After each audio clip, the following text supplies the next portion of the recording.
Now then, we have to get on to Buddhism. And in order to introduce Buddhism, it's necessary to remember the whole background of the world view of India. In other words, what we're going to study first of all to understand Buddhism is Indian cosmology, just as you would have to study the cosmology of the Ptolemaic view of the world in order to understand Dante, and in order to understand lots of things about medieval Christianity. So the cosmology of the Hindus, their view of the universe, has come right into Japanese life through Buddhism, but it antedates Buddhism. Buddhism simply adopted it as a matter of course, just as now if you invented a new religion, you would probably adopt the cosmology of modern astronomy. Well, now, how does the Hindu see the world? You know, there are really three great views of the world that human beings have had. And they go, one is the Western view of the world, which looks upon the world as a construct, an artifact, by analogy with ceramics and carpentry. Then there is the Hindu view of the world, which is dramatic, looks on it as a play. And then the Chinese view, which is organic and looks upon the world as an organism, a body. But the Hindu view sees it as a drama.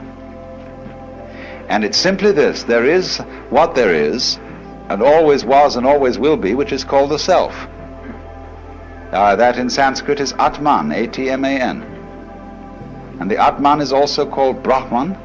Brahman from the root bri, to grow, to expand, to swell, is actually related to our word breath. So Brahman, the self, according to the Hindu view, plays hide and seek with itself for always and always and always. How far out, how lost can you get? So here each one of us, according to the Hindu idea, is the Godhead on purpose getting lost for the fun of it. And how terrible it can get at times. But won't it be nice when you wake up? That's sort of the basic idea.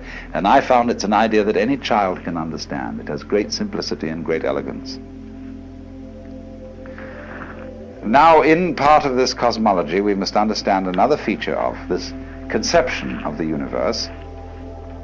Not only, you remember now the kalpas, the periods of time, the yugas, the qualities of the time through which the universe goes, but there's the final thing, which are called the six worlds, or the six paths of life. And this is very important for Buddhism, although it comes from Hinduism, is represented in what is called the Bhava Chakra. Bhava means becoming, B-H-A-V-A, Chakra, C-H-A-K-R-A, means wheel. The wheel of becoming, the wheel of birth and death. And it has six divisions. It has the top people and the bottom people. The top people are called Deva, D-E-V-A. The bottom people are called Naraka, N-A-R-A-K-A. Devas are angels, and they are the people who are the supreme spiritual successors. The Naraka are tormented in purgatory, and they are the supreme spiritual failures. They are the poles, the happiest people and the saddest people. Then in between there comes the world of the pretas, next to the Naraka, next to the purgatory. The pretas are the frustrated spirits who have tiny mouths and enormous bellies, huge appetites, but very, very limited means of satisfying it. Then next, they come between the Narakas and the Devas at the top. Next up from the pretas are the human beings. And they are supposed to hold a middle position in the six worlds. Then you go up from the human beings to the Devas, and then you start coming down again. The next world is called the Ashura, and those are the wrathful spirits the personifications of storm and all the anger and violence of nature. Next down is animals, coming between the Asura and the purgatories again. Now all these needn't be taken literally. They are different modalities of the human mind. We are in the Naraka world when we are frustrated and in torment. When we are merely chronically frustrated, we are in the Preta world. When we are in a state of equanimity, even-mindedness, we are in the human world. When we are deliriously happy, we are in the Deva world. When we are furious, we are in the Ashura world. And when we are dumb, we are in the animal world. So these are all modalities. And it would be said now, this is terribly important to understand Buddhism. Because the better you get, the more you go up to the Deva world. The worse you get, the more you go down to the Naraka world. But everything that goes up has to come down. So you can't improve yourself indefinitely. If you improve yourself beyond a certain limit, you simply start to get worse. Like when you make a knife too sharp, it begins to wear away. So the Buddhahood, or liberation, enlightenment, is on no place on the wheel, unless it might be the center. By ascending, by becoming better, you tie yourself to the wheel by gold chains. By retrogressing and becoming worse, you tie yourself to the wheel with iron chains. But the Buddha is one who gets rid of the chains altogether. And so this will explain why Buddhism, unlike Judaism and unlike Christianity, is not very, very frantically concerned with being good. It is concerned with being wise. It is concerned with being compassionate, which is a little different from being good. With having tremendous sympathy and understanding and respect for all the ignorant people who don't know that they're it, but who are playing the very far-out game of being you and I. And so this is why every Hindu greets his brother not by shaking hands, but by putting his hands together and bowing. This is why the Japanese bow to each other, basically. This is why Buddhist rituals are full of the bowing gesture, because you are honoring the self, playing the roles of all the people around you. And all the more honor is due when the self has forgotten what it's doing, and is therefore in a very far-out situation. Now, that is the basic Hindu view of the world. That's the cosmology which goes along with Buddhism. According to taste, temperament, tradition, popular belief and so on, there is this additional idea that when the Lord, the self, pretends that it's each of us, it first of all pretends that it is something called the Jivatman. The Atman, the self, pretends to be an individual soul called a Jivatman. And the Jivatman reincarnates through a whole series of bodies, life after life after life. And according to what is called karma. Karma literally means doing. The law of doing, whereby acts occur in a series and they are linked with each other in an unbreakable chain. So everybody's karma is the life course that he will work out through maybe innumerable lifetimes. I'm not going into that because a lot of Buddhists don't believe that. You will find that the Zen people, for example, are quite divided on this. They will say, no, we don't believe literally in reincarnation. That after your funeral, you know, you will suddenly become somebody different, living somewhere else.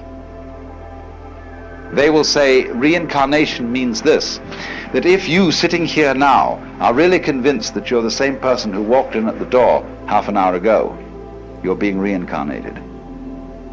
If you're liberated, you'll understand that you're not. The past doesn't exist. The future doesn't exist. There is only the present, and that's the only real you that there is. The Zen master Dogen put it in this way. He said, spring does not become the summer. First there is summer, and then there is spring. Each season stays in its own place. And so in the same way, the you of yesterday does not become the you of today.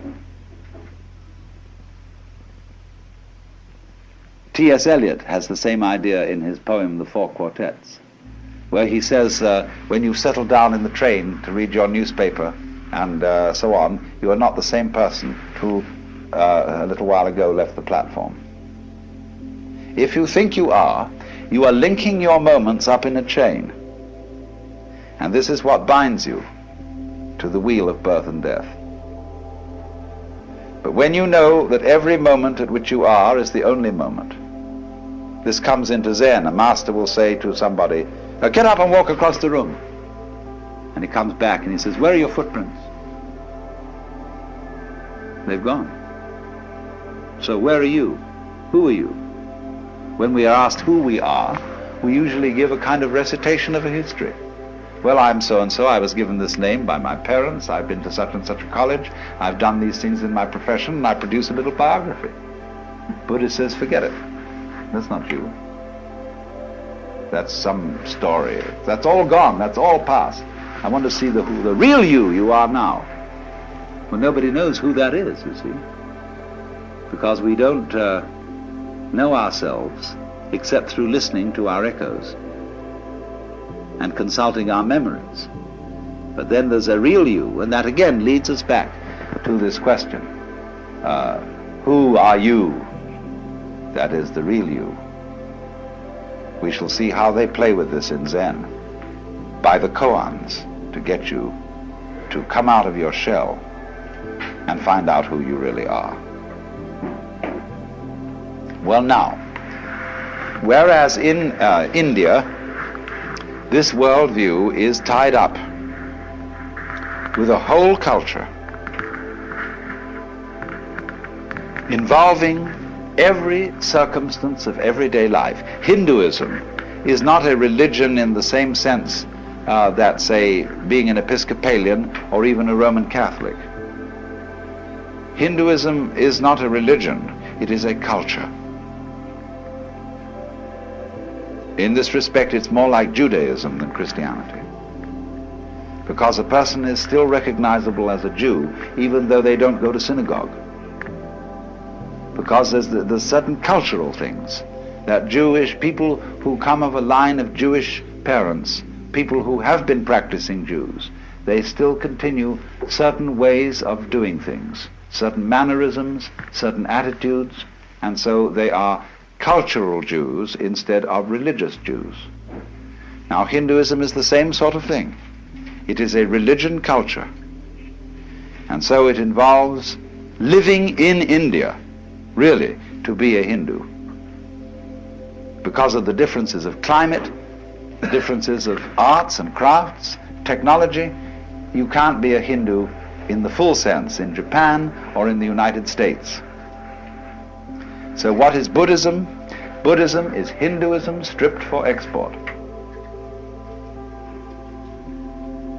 Now the Buddha was a reformer, you might say, in the highest sense of a reformer, someone who wants to go to the original form,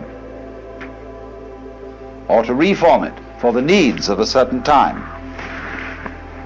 The word Buddha is a title, not a proper name. Same way as Christ means the anointed, and it's not the surname of Jesus. So Buddha is not the surname of Gautama. It means the one who is awakened, from the root in Sanskrit Budh, B-U-D-H, to know. The man who woke up, who discovered who he really was. Now the thing the crucial point wherein Buddhism differs from Hinduism is it doesn't say who you are.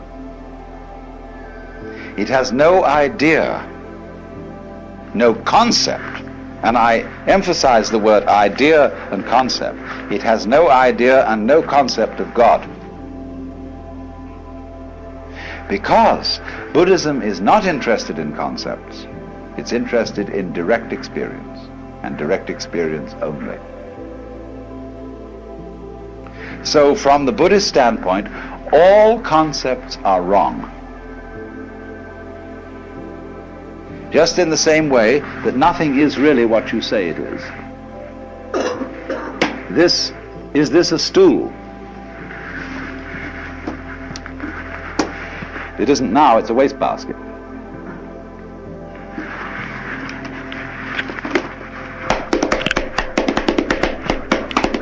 It's now a drum. What is this thing? See? It is what it does. It's this. See? Anything you can use it for is what it is. So if you have a rigid idea that it's a stool and you can only sit on it, you're kind of stuck. But if it's all these other things as well, then you suddenly see that anything can be everything. So in the same way, Buddhism does not define and say what you really are is something, because it would say that if you believe that, you've got stuck with an idea and you're clinging onto it for spiritual security. So a lot of people say, well, I like to have a religion because it gives me something to hold on to. A Buddhist would say, oh, cut that stuff. So long as you hold on to something, you don't have religion. You only really there when you let go of everything, and you don't depend on any fixed idea, any belief for your sanity or happiness. So you would think Buddhism is very destructive because it breaks down, it doesn't believe in God, it doesn't believe in an immortal soul, it doesn't believe in, doesn't seek any solace in any idea of life after death. It absolutely faces the fact of the transiency of life. There's nothing you can hold on to, so man, let go. Because there's no one to hold on to anything anyway. So Buddhism is the discipline of doing that. But if you do that, you see, you discover something much better than anybody has who has a belief. Because you got the real thing. Only you can't say what it is. They say in Zen that if you're enlightened in Buddhism, you are like a dumb man who has had a wonderful dream. That is to say, when you've had a wonderful dream, you want to tell everybody what it is. But you can't, if you're dumb. See, if you can't speak. So the real thing in Buddhism, which they call nirvana, which is a sort of equivalent to moksha, nirvana means blow out. Phew! You know, the sigh of relief. Because if you hold your breath, you lose it. If you hold on to yourself, you hold on to life, or breath is the spirit, you hold on to God, rock of ages cleft for me, let me cling on to you. It's all dead. Becomes just a rock, just an idol. But let go, breathe out, and you get your breath back. That's nirvana. So the Buddhist idea is, in doctrine, the highest negativism. They characterize the ultimate reality as shunya, which means emptiness. In Japanese, ku, which is the character you use for the sky or the air. When you get an airmail envelope, you know, to write home, the second character is ku, the air, which means emptiness. They use this to translate shunyata, emptiness, fundamental nature of reality, the sky. But sky, you see, is not negative emptiness. The sky contains all of us. It's full of everything going on. But you can't put a nail in the sky and pin it down. So in the same way, Buddhism is saying, You don't need any gizmos to be in the know. You don't need a religion. You don't need any, even Buddha statues. You don't need any temples. You don't need any Buddhist bondieuserie, rosaries, and all that jazz. But when you get to the point that you know you don't need any of those things, that you don't need a religion at all, then it's fun to have one. Then, as it were, you can be trusted to use rosaries and ring bells and clappers and chant sutras, you see. But those things won't help you a bit. They'll just tie you up in knots if you use them as methods of catching hold of something. So every teacher of Buddhism is a debunker. But he does it not to be a smart aleck and to show how clever he is, but out of compassion. Just as when a surgeon chops off a bad growth, or a dentist pulls out a rotten tooth, so the Buddhist guru or surgeon is getting rid of your crazy ideas for you, which you use to cling on to life and make it dead. Now, there are two kinds of Buddhism. They are called Mahayana. Maha is Sanskrit word for great, M-A-H-A. Yana means a vehicle or conveyance. And there is Hinayana, means the little vehicle. Hina in Sanskrit, H-I-N-A, means little. Only that's a term invented by the Mahayanists for the other people, and the other people don't like it. They like to call themselves Theravada, T-H-E-R-A-V-A-D-A, which means Vada, the way, Thera, of the elders. Now, Theravada Buddhism you will find in Ceylon, Burma, Thailand, Cambodia, and generally South Asia. Mahayana you find in, it originated in Nepal, northern India, and you find it in Tibet, China, Mongolia, Japan, and to some extent in Indonesia. The Mahayana is what we are finding here. All the sects of Japanese Buddhism are Mahayana. Now, what's the great difference between these two schools? The Theravada is very strict. It's a way for monks, essentially, rather than laymen. And it is, you see, there are many ways of living Buddhism. It'll take me some time to show you this. The Theravada Buddhists are trying to live without desires, to have no need for wives or girls or husbands or boyfriends, not to kill anything at all, to live the strictest vegetarian way, and to strain your water so that you even don't eat any insects, little insects with it. And to this very strict way, and meditate all the time, and eventually attain nirvana, which will involve your total disappearance from the manifested world. Mahayana feeling is that that is a dualistic point of view. You don't need to get away from this world to experience nirvana, because nirvana is what there is. It's here, it's now. So the ideal person of Mahayana is called a bodhisattva. This originally meant somebody on the way to becoming a Buddha, but in Mahayana it has a different meaning. It means somebody who has become a Buddha, but has gone back into the world, in the spirit of compassion, to help all other beings to become awakened. Well, now that's an endless task. It's like filling a well with snow, you know. Put snow into a well and never fills up. So when at the Zen monastery, they've said their homage to the Buddha, the Dharma, that's say the Buddha's doctrine or method, and the Sangha, the order of followers of the Buddha, then they take 5 vows. And one of them is, however innumerable sentient beings are, I vow to liberate them all. Well, so you see there's no end to that. Never comes a time when all sentient beings are liberated.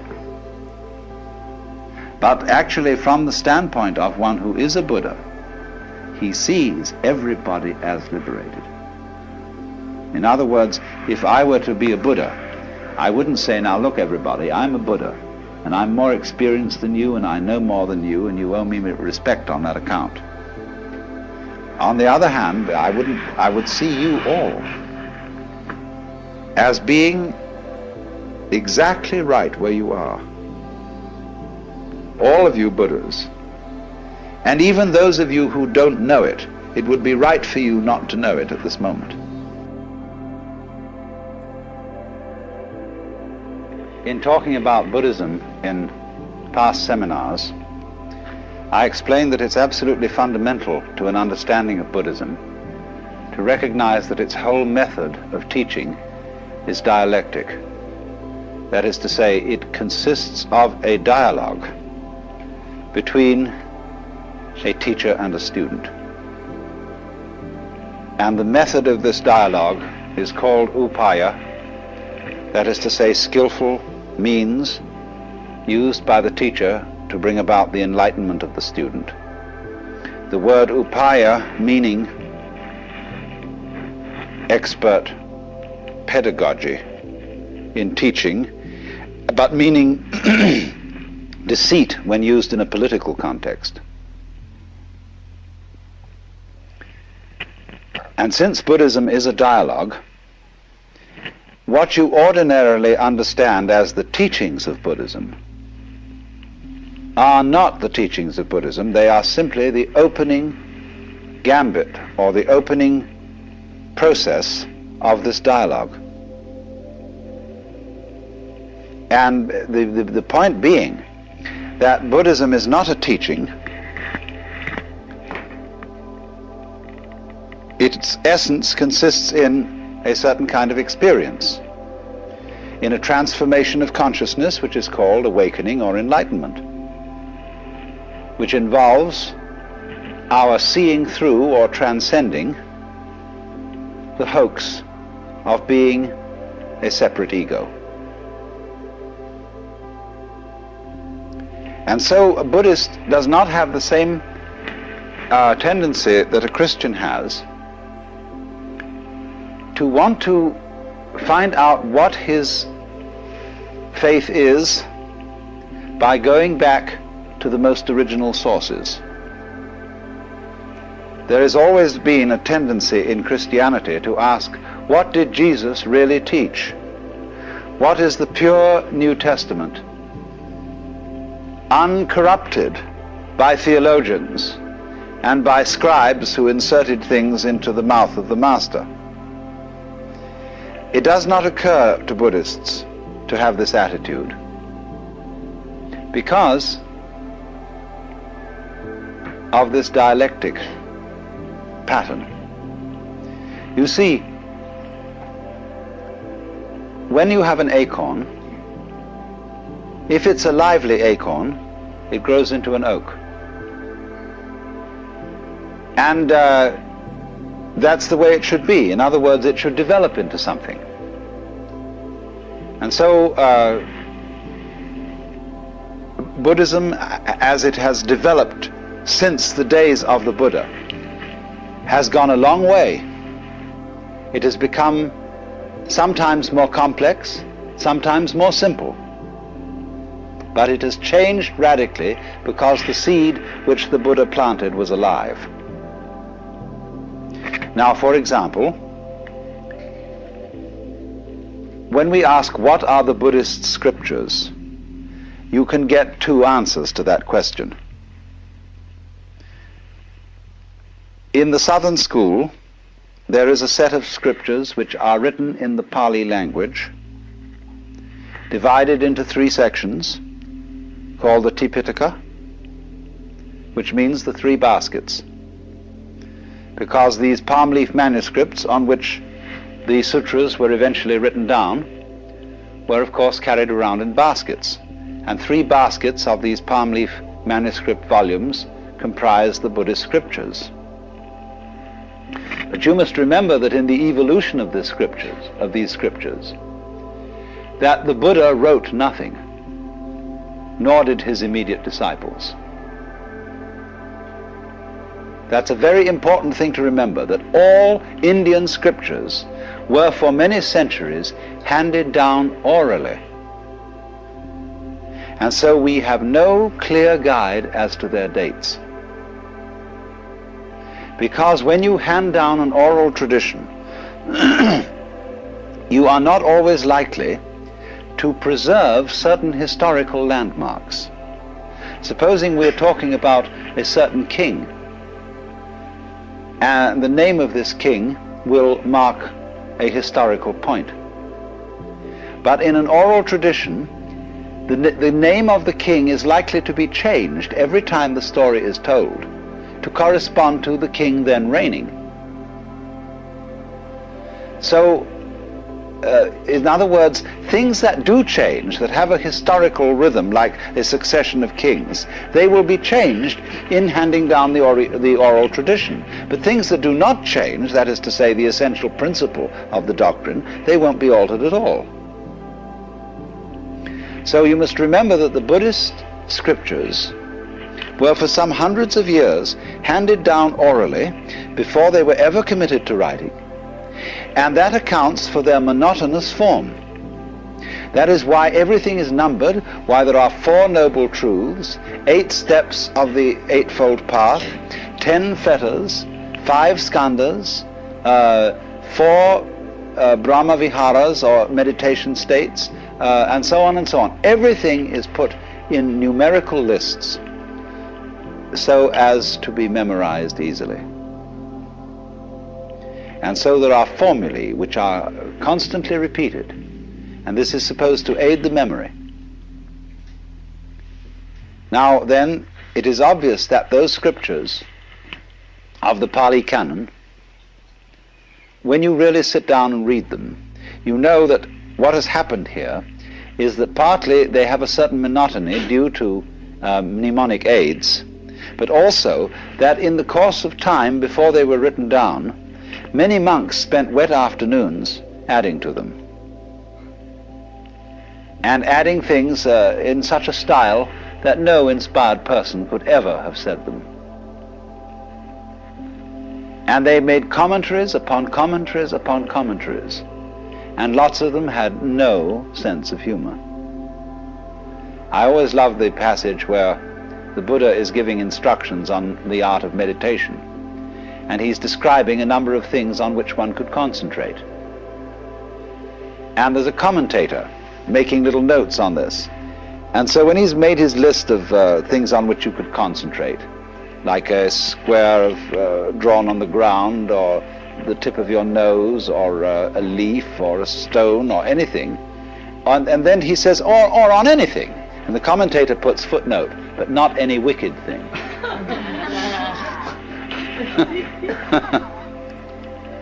I mean, that's professional clergy for you, the world over. So this sort of thing has obviously happened. But you must remember that this is not, this accumulation, this attribution of one's own writings to the Buddha is not done in a dishonest way. It would be dishonest today with our standards of literary historicity and correctness. It would be very wrong of me to forge a document and pretend that it was written by some very venerable person, say by Dr. Suzuki or by Goethe. But centuries ago, both in the West and in the East, it was considered quite immoral to publish any book of wisdom under your own name, because you personally were not entitled to the possession of this knowledge. And that is why you always put on any book of wisdom the name of the real author, that is to say, the person who inspired you. So in this way it is highly doubtful if the book of the wisdom of Solomon, at least it's not only doubtful, but it's perfectly certain that Solomon never wrote it, but that it was attributed to Solomon because Solomon was an archetype of the wise man. So in the same way, when for centuries various Buddhist monks and scholars wrote all kinds of sutras, scriptures, and ascribed them to the Buddha, they were being properly modest. They were saying, these doctrines are not my doctrines. They are the doctrines that proceed from the Buddha in me, and therefore they should be ascribed to Buddha. And so over and above the Pali canon, there is an enormous corpus of scriptures written originally in Sanskrit and subsequently translated into Chinese and Tibetan. We have very inadequate manuscripts of the original Sanskrit, but we have very complete Chinese and Tibetan translations. And so it is primarily from Chinese and Tibetan sources that we have the Mahayana canon of the scriptures over and above the Theravada canon, which is written in the Pali language. Pali is a softened form of Sanskrit, whereas in Sanskrit one says nirvana, in Pali one says nibbana. Sanskrit says karma, Pali says kamma. Sanskrit says dharma, Pali says dhamma. It's very, very similar language, but it's softer in its speech, articulation. Now, it's a general feeling among scholars of the West that the Pali scriptures are closer to the authentic teachings of the Buddha than the Sanskrit ones. And so, with our Christian background and approach to scriptures in general, the West has built up a very strong, you might say, prejudice in favor of the authenticity of the Theravada tradition as against the Mahayana tradition. Whereas the Mahayanists put it this way. They say that they have a hierarchy of scriptures. One for very simple-minded people. The next, they have about 4 grades, going progressively to the scriptures for the most intelligent people. And they say that the Buddha preached that to his intimate disciples first. And then slowly, as he reached out from the most intimate group to others, he came down to what is now the Pali Canon, as the scriptures for the biggest dunderheads. But that the ones that he preached first were not revealed until long, long after his death. So they have no difficulty in making a consistent story about the fact that the scriptures in Sanskrit represent a level of the historical evolution of Buddhist ideas that, from our point of view, could not possibly have been attained in the Buddha's lifetime. But you see, they say, though that the latest revealed was actually the first taught to the in-group. Well, you've got to make allowances for these differences in points of view and not entirely project Western standards of historical and documentary criticism onto Buddhist scriptures, because, as I said, it is in the essence of Buddhism to be a developing process, because it is a dialogue. So then, you can see the initial steps of the dialogue in our earliest or presumed earliest records of Buddhism, in the Four Noble Truths, where you have it put out that the problem which Buddhism faces is suffering. This word dukkha, which we translate suffering, is the opposite of sukha. Sukha means what is sweet and delightful. Dukkha means the opposite, what is bitter and frustrating. And Mahayanists will explain that the Buddha always taught by a dialectical method. That is to say, when people were trying to make the goal of life the pursuit of sukha, that is to say, the pursuit of happiness, he counteracted this wrong view by teaching that life is essentially miserable.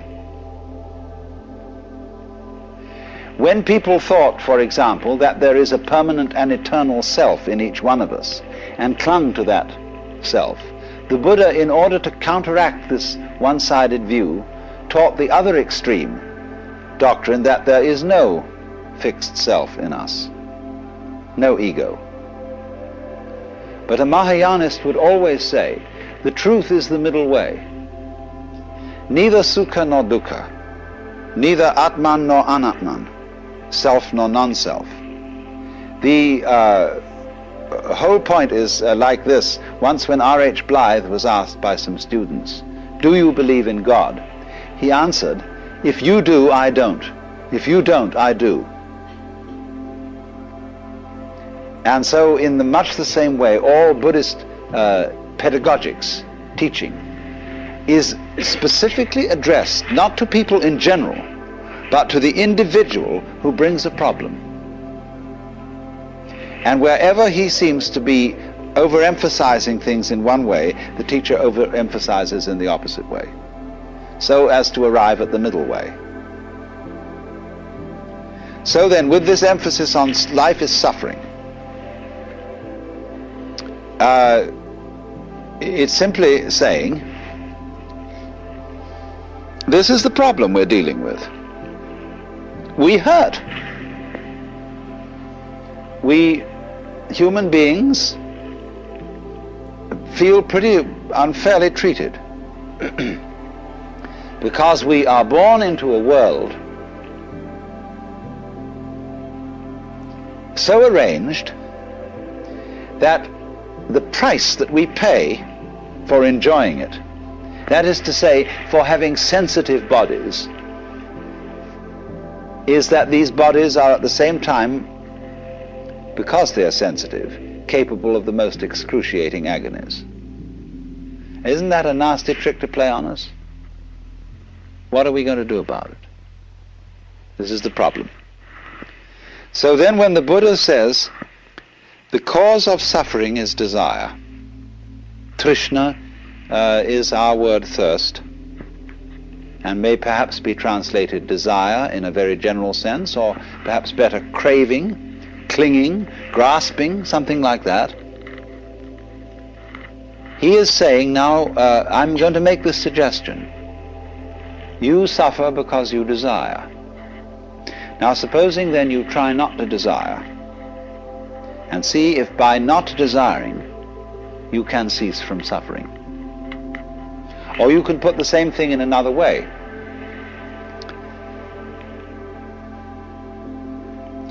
You can say to a person, it's all in your mind.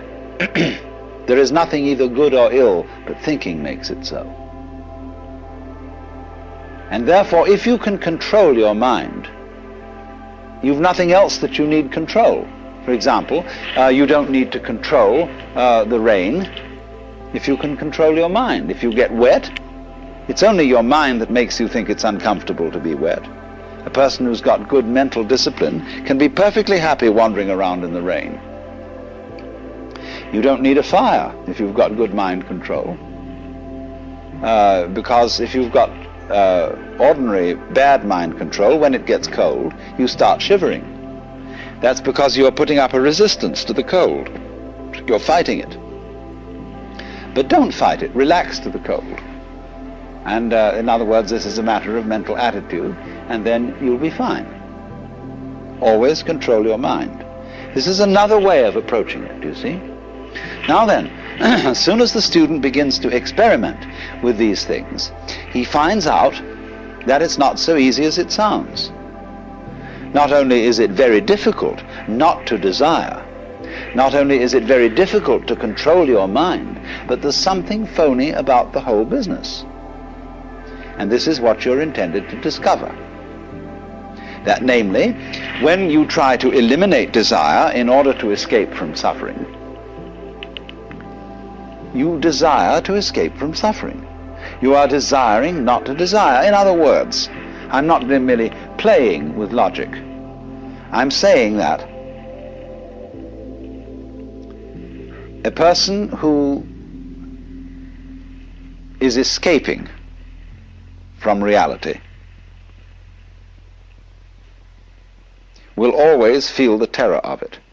It'll be like the hound of heaven that pursues him. And he's escaping in a way even when he's trying not to escape. And it was this point, you see, that this method of teaching was supposed to educate from you, to draw out from you. Not by saying to anybody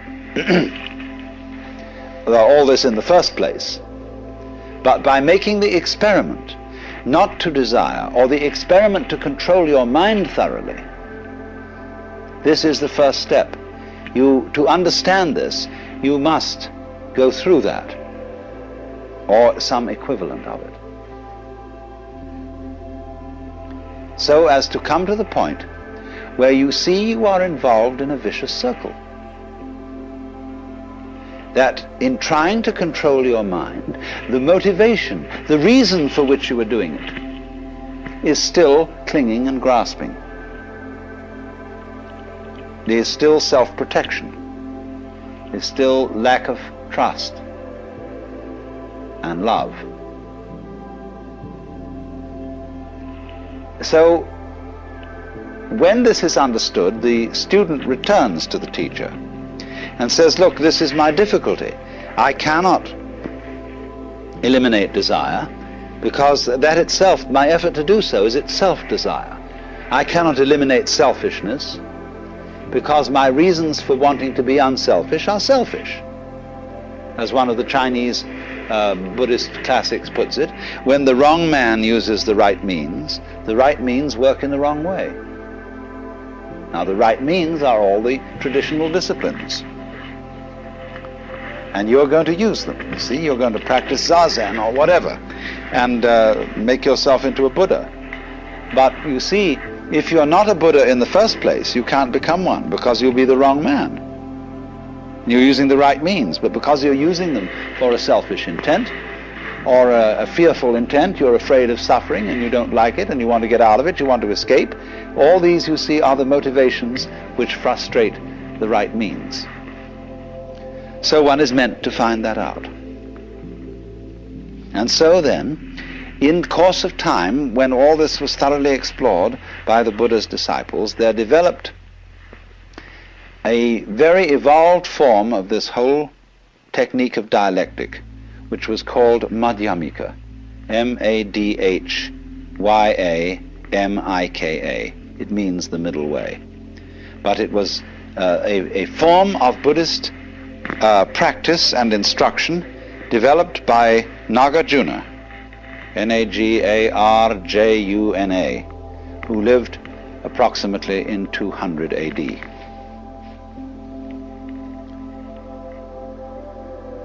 Nagarjuna's method is simply an extension and drawing to logical conclusions of the method of dialogue that already existed, except that Nagarjuna took it to an extreme. And his method is simply this: to undermine, to cast doubts on any proposition to which his student will cling.